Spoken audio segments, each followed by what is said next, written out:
మనకు యుద్ధం ఉంది. ఎవరితోటమ్మా యుద్ధము? మనుషులతోట. ఏమన్నాడు అక్కడ?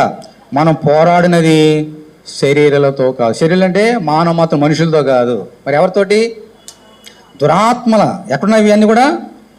అంధకార సంబంధాలకు, లోకనాథులతోనూ ఆకాశ మండలమందున్న దురాత్మల సమూహంతోనూ పోరాడుచున్నాము. ఈ దురాత్మలు కట్టి కనబడతాయా? సౌలుకు వచ్చిన దురాత్మ కనబడింది ఆయనకి? దావీదుకు కనబడింది, ఆయన దేవుని యొక్క బిడ్డ కాబట్టి. మనము కూడా ప్రతిదినము ఈ దురాత్మలతో పోరాడుతున్నాము. నీకు తెలియదు సంగతే, తెలియదు కాబట్టి ఓడిపోతాం. నేను పోరాడుతున్న మనుషులు కాదు, దురాత్మతో పోరాడుతున్నా. దురాత్మ నన్ను గెలవడాన్ని, నన్ను నాతో గెలిచి దేవుని దూరం చేయడానికి దురాత్మ నాతో రోజు పోరాడుతూ ఉంటాడు. ఈ తెలియక వాడికి లోపడుతుంటాం, లేలన్నీ పెడుతుంటాడు, మనసులో పెడుతుంటాడు, దేవుని దూరం అవుతాం. ఇది ప్రతిరోజు మనకు ఎదుర్కొన్నటువంటి పోరాటం నా సోదరుడు, నా సోదరి.